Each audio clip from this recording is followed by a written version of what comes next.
بسم الله الرحمن الرحيم والصلاة والسلام على رسول الله الكريم وعلى آله وأصحابه أجمعين. Allah subhanahu wa ta'ala has brought upon us this blessed month, the month of mercy and forgiveness, freedom from the fire of Jahannam, and the month of freeing ourselves from our own weaknesses, shortcomings, washing away mistakes and sins, getting rid of bad habits, behaviors, attitudes, and starting life all over again. Essentially, that's what Ramadan is offering us.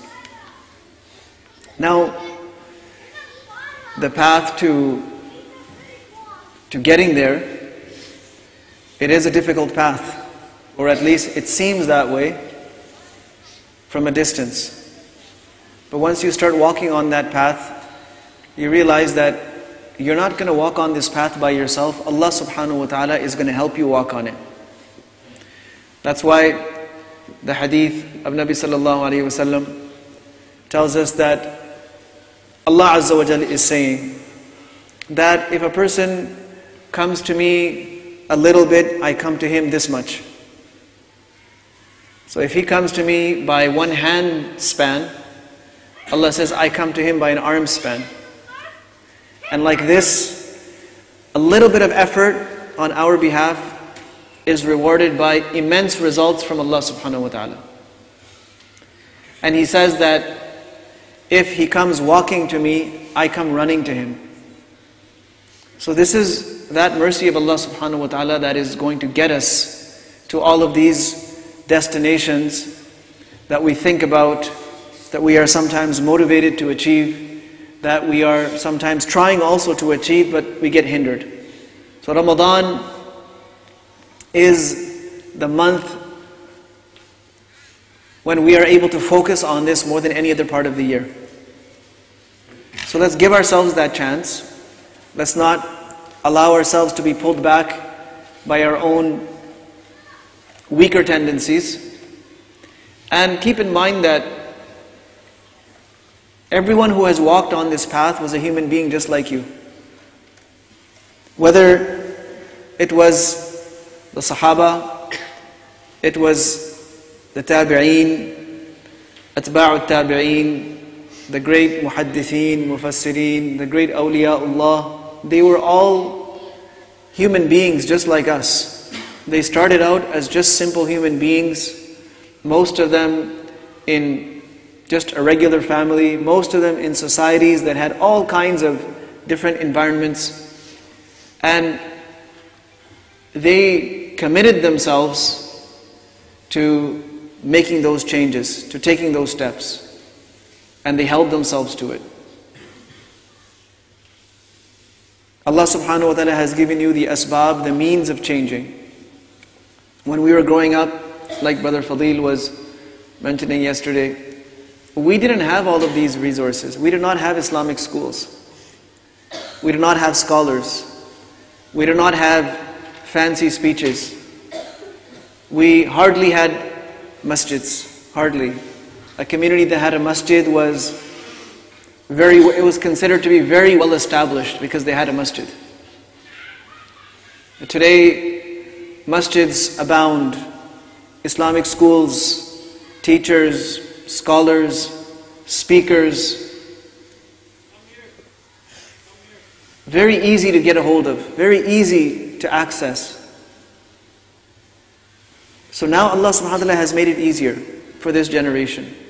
There was a time when I was just like one of you children over here, except without the uniform, because we didn't have uniforms.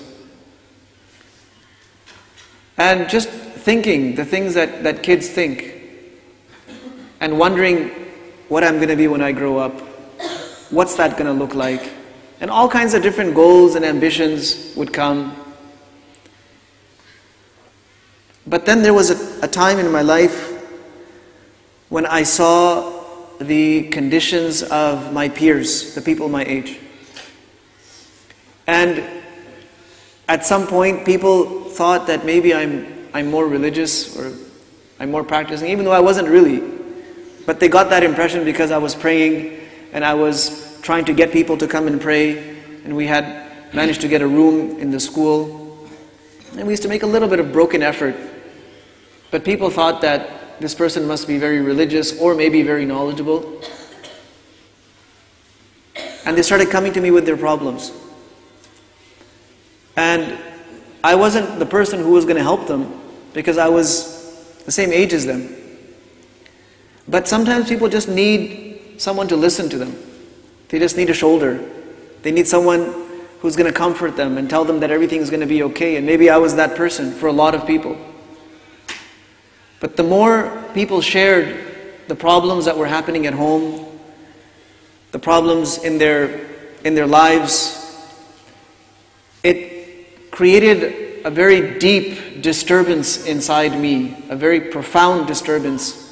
It's something that made me restless, and it made me genuinely worried about what's going to happen. What's going to happen to this generation of Muslims, and what's going to happen to the Muslims afterwards. Because what people in my time were going through was terrible. It was terrible. And the environment was terrible. So either I go down my own path, I build my own career, and make as much money as I possibly can, just like everyone else is thinking of doing. And I was well positioned to do all of that. Or you have the youth that you're growing up with, you're seeing, and then many more generations to come after you, maybe you do something for them. So it was these thoughts that I bounced in between, back and forth for almost a whole year. But I had given myself a deadline that by the end of my grade 10, I was going to make a final decision and do something to determine my path for once and for all. So Allah subhanahu wa ta'ala put two things in my heart. The first thing is that before I can help people, I need to learn the deen myself. I need to learn the deen, and I need to build myself, and I need to really collect the things that I'm going to need. Knowledge, practice, experience. And the second thing I realized is that I'm not going to do this in my home environment. I can't be that person that I aspire to be, living amongst the people that I live, doing the things that I do, interacting with that environment. It's not going to happen. I have to find a much more powerful environment, a much greater environment. Otherwise, I'm going to be just like everyone else and do the exact same thing that everyone else is doing. And that's where I met a lot of opposition. Nobody agreed with this crazy idea of mine of going somewhere else to become something. They thought it was the most ridiculous thing they'd ever heard of. In fact, people that were very close to me, they used to say that you probably just want to run away from home. But that was not the case.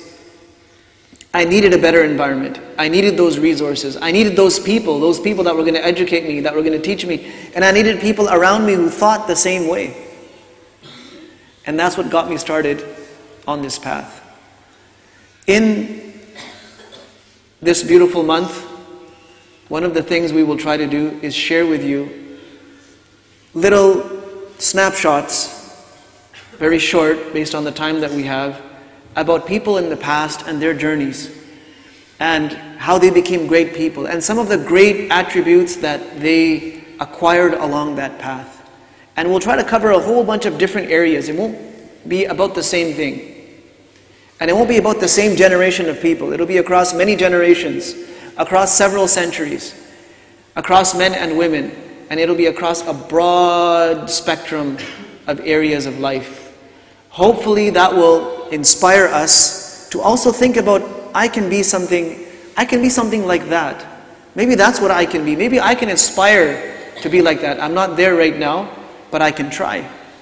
And to be honest, that's one of the things that motivated me to go learn knowledge. When I started hearing the stories and the little bits and pieces of the biographies of great ulama and great Muslims of the past, that's actually what got me really thinking and got me motivated.